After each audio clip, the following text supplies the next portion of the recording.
Hi everyone. Hey, how's it going? Welcome back to Battles, Passes and Crashes. We are now halfway through the season. It's been a pretty remarkable season so far. Lots to talk about. In just a few words, how would you describe the first half of the season? I mean, I would call it annoying. Why annoying? Wow, I was not expecting that. Why annoying? I mean, Mark's taking Bastianini's seat, which should have gone to Martine, and it just feels like Ducati's just kind of they've come so far and done so much, and then they're like, oh, Mark's here, screw that, we have Mark now. That's our whole strategy now going forward. Okay, it's a lot more than a few words, but okay, I get it. Yeah, you asked. I think what I want to do is just randomly pick some topics. Okay. And you just give me your thoughts on it, okay? Yep. So. Okay. Okay. Jorge Martin in general. Yeah. What are your thoughts on him in general for this season?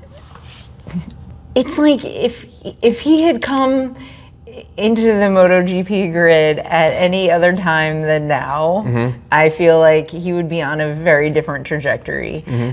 He's under so much more pressure and scrutiny, and like his margin of error is so much smaller than everyone before him. Yeah. It breaks my heart. It does. It does. And I know it breaks your heart. Maybe my heart's breaking for you. Okay, next one. Okay. Trackhouse. Yeah, tell me what your thoughts on Trackhouse. Oh my God. I'm just so excited. I'm so excited that they're on the grid. And it's not that they're American per se. For me, it's 100% because of American. I feel like this is what MotoGP has been needing to pop off in more countries and more places, and to really level up and get the exposure that they deserve. And so I feel like with bringing in, I forget his name, the guy from the NBA as their chief marketing officer, and then adding Trackhouse, and then hopefully bringing on an American, but more than anything, it was a way to bring Davide Brivio back, and that's really what it is. That really makes me so excited. I'm just, if anyone can work magic, I think it's him. Okay. Jack Miller. I mean, sweet guy, but I think his time has come. You think so? I think so. I've known him best as a wingman, and and a little too sometimey, but like in the Vinales vein, but not as good. So like, if you're gonna be sometimey, your highs need to be that really high. Okay. That's my take. I don't have much to say. Yeah, that's fair. I liked him as a character on the grid. Yeah, Great character on the grid, like you said, like excellent wingman. Guy's guy. Guy, bro's bro. Yeah. Hate to see him go. I do think there are other riders that are not as skilled as him that are probably going to get to stay, but it's just the way it is. Yeah, I mean, age is probably playing a factor, and it's like, hey, you've been at the factories. Like, you've had your chance. Yeah, I don't know. Sorry, Jack. Sorry, mate. Sorry, mate. Together. Sorry. Okay. Yamaha in general. Whew, how appropriate. Lynn Jarvis, I think will do all he can to set them up going into next year, into a world without him, and I don't know. Do you think they will get their act together before the spec change, or do you right. in 2027? No, not really. Okay. I don't see it. And like, maybe it doesn't really make sense. But like, we've seen Ducati playing the long game. We've seen Aprilia playing the long game successfully. KTM, I don't know what's going on, but like, listen, if you can't do it now, like, get yourself ready. Yeah. Just be ready. Yeah. What do you think? Like, do what you can to stay relevant now, because like Honda's losing all their sponsorships, Red Bull, Repsol, like they're gonna have an empty bike, they're on a plain bike next year. I'll be like, one sponsor, you will have the whole bike covered, and you will get all the things. Mountain Dew. No, that's for Trackhouse. Oh yeah, I forgot. It's not fair. You have a head start. Oops. Oh, no, I'll do that one. Okay. All right, this one is Bez Slump. Yeah. It's These are good questions. Good prompts. good prompts. Yeah, I feel like I read something about the way the tires are now. I didn't see that. For Bez in particular, I feel like it was something about how there's more or less traction on the rear tire. I can't remember the details, but it felt like there was some kind of change that affected him in his riding style more than the other riders. I need to fact check that, but I feel like there's something in the back of my head that like sort of went off of like, okay, this is a bike rider compatibility issue. But like, I remember thinking at the end of last season that it was like, it was kind of smart. Like, we keep seeing riders do really well on a bike, and then they they change, and all of a sudden they can't do it anymore. And it's like, wow, that was brilliant. Him and Rossi are like, you know what, let's stick together and keep the magic going. And it like totally backfired for him. Yeah. Which I'm like, okay, well maybe there is a lesson to the thinking that staying where you are, even if you're doing well, like change maybe good, bad, you just don't know. Too much changes. There's too many other variables. Absolutely. But it's sad. It's very sad. Bez, please get back on top, man. Yes. Pick a good one. Ducati in general. Up until this season and up until the decision, I was like, fuck yeah, Ducati. Like you said, did the long game. Now they have the best bike probably of history, and they fuck my boy over. Told him that it was his seat, and then said psych. But what also bothers me from being a Davi fan is that it was like Davi asked for something, it was like, no, that we were thinking of the whole team, and we need a long game and the care of everyone, and blah blah blah. And Davi's like, fine, bye. And this is like the complete opposite 100%. mentality, and that's where I'm just like, but also just from a logical perspective, you are giving up Bastianini, you're giving up Martin, you are giving up Bezzecchi, you are giving up Pramac, you're giving up your 8 bikes on the grid, all for Mark, who hasn't done anything all that spectacular. Oh man, you're gonna get roasted in I could care less. Marquez bros. 13th a second, guys. He did it twice. 13th a second. I know, and it's like, you know who else has done shit like that? Maverick at Coda, 11th and 1st. Someone had that ready.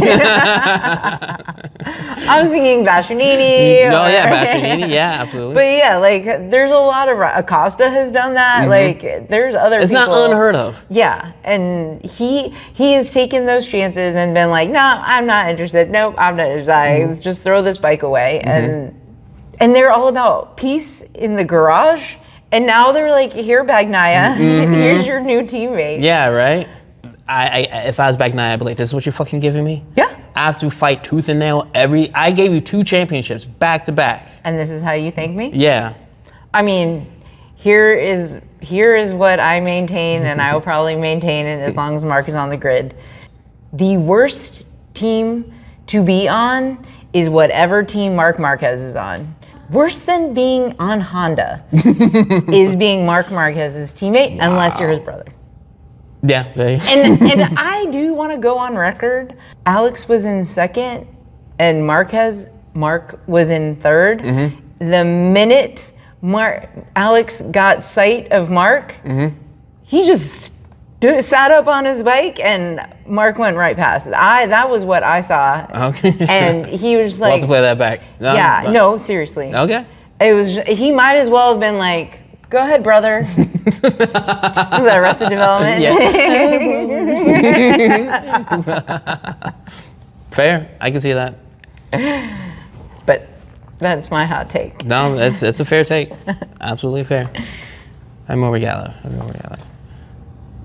Hold on. Speaking of which, sibling podium. No comment. Worst podium. The way it happened was the worst way ever. The way it happened. The way it happened. Martine crashing. Yeah, I'm happy for them. You know, like as not a family guy, but like I like my family. I would like to have the opportunity to share something with my family. So I get that. That's cute. It's nice, but cute. I just did not like the way it happened. I mean, sure. I mean, I don't like any of it, but I wouldn't say anything about any of it if it wasn't for how it happened. So yes, I agree. Man, if only we got the Bender brothers up there.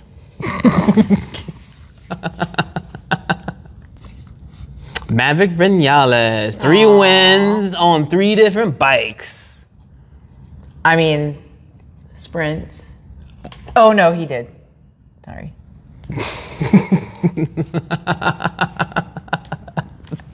I was about to be, what to do, Sonny? Even if it was sprints, you won 2 of them, and that counts. If anyone wasn't sure who your first rookie was, Maverick, my guy Maverick.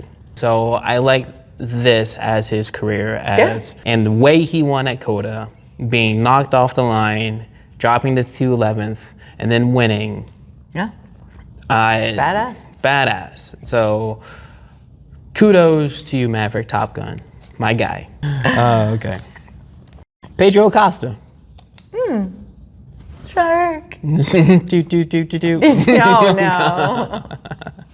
I'll be the first to say, like, coming into the season, he was the champion last year, and he was following the KTM pipeline. And so many rookies have come up before and have been like kind of lackluster. So just following that pattern, I was like, he's not gonna.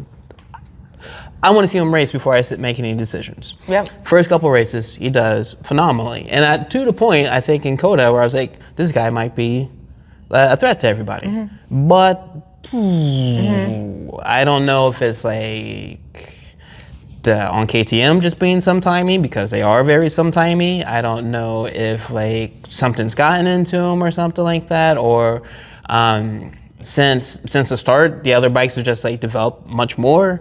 I do think he has a high ceiling. Mm-hmm. I was never on the hype train like everybody was, because everybody's like, Mark, like he's next Mark Marquez. Look at all that he's doing. You know who was even better their rookie year? Jorge Martin. I'm just gonna put that out there. Did he get that same kind of hype and press as the next Mark Marquez? No. I'm sorry to swing over to Jorge. Bring it back to Martin. This is all about Pedro Acosta. Y'all know what I live with now. My day to day. This is my day to day. No, I don't want to take anything from him. He's doing like incredibly well. Like I think it was after like the first race, everybody's like, well, he's got the factory seat. I mean, yeah. But I mean, I do feel like that was decided before he ever signed. Oh, you think so? I think so. I think so. Yeah, I think so. I expect to see great things with him next year. That I got nothing against him. I just want, when somebody comes in, you need to show them proof before you get me to say like, oh, this kid's the next thing. That's true about you. I agree. I feel like the way, and like obviously this is all filtered by press and things like that, but like I do feel like Acosta is someone who wants to understand it all, and like I think he came in with way more knowledge than most do, and he started seeing where the gaps were in his knowledge, and he was like, you know what, I need to go try and figure out how to fill in those gaps. Right. And he's like, I'm gonna do whatever it takes to figure that out. Respect. Whereas like, and I think that was sort of the mindset that the pair of DJ and Carcetti had, also of like, we've now been given free rein to try these things, and they've already had in their mind like, what if we did this? What if we did that? And it was like, we have nothing to lose. Let's just try and figure it out and hope for the best. And I feel like Acosta's kind of like, I just want to be a sponge. Like Yeah. if I'm not gunning for the victory and I already have a seat, then Yeah, right now. why not just take this time, let these guys be concerned with the championship, and I'm gonna like Just learn. take the time to learn, so that when I move into the factory seat, I can hit the ground like running even faster. Yeah, and yeah. like how he kind of came in as a rookie and like hit the ground and was like, I'm gonna do whatever I can to figure it out. Right. So that's my hot take on him. Okay. Yeah. Like I think we both agree that we look forward to watch him race. Some more. Yeah. Absolutely. Yeah. Yeah, absolutely. He's making KTM interesting. Yeah. Outside of Pedrosa. Outside. Who, like, we haven't talked about, but like, Yeah, we can talk about him. All right, last one. yes. Okay. Oh, DJ factory bike. He's- Yeah, I mean, I feel like we touched on that, but like, just how DJ Is he done? He's the only one, made right? made the campaign for himself to stay in the game on the grid. And Other than Mark and Bagnight, is he the only person getting a factory? Nobody else is getting a factory? yeah, so bike? they're only doing 3 factory bikes, and I think they're only doing 3 factory contracts or something like that. Gotcha. And we already know that Furman gets a 26. He gets a factory bike in 26. Oh, wow. So like it sounds like a 26 problem that they're going to deal with later. That's like, tomorrow's problem. Yeah. Like, so I don't know how that will shake out, but I know Ducati said 3 factory bikes. One is for VR46 because they're being slotted into the Ducati or the role that Pramac had with Ducati. Right. And I'm pretty sure that he's supposed to get a factory contract, like a Ducati contract. Gotcha. So All right, well, good for him. yeah, Yeah, what do you listen, say? he went from begging for a seat to like being able to Yeah. negotiate. No, yeah, 100%. I Good on just- you, DGM. Can't even. Mapping 8. Yeah, yeah, mapping 8. All right, guys, thanks for listening and tuning in. Get ready for our next episode when we talk about where? Silverstone. Silverstone! Thanks again. We'll talk to you next time. Bye. Bye.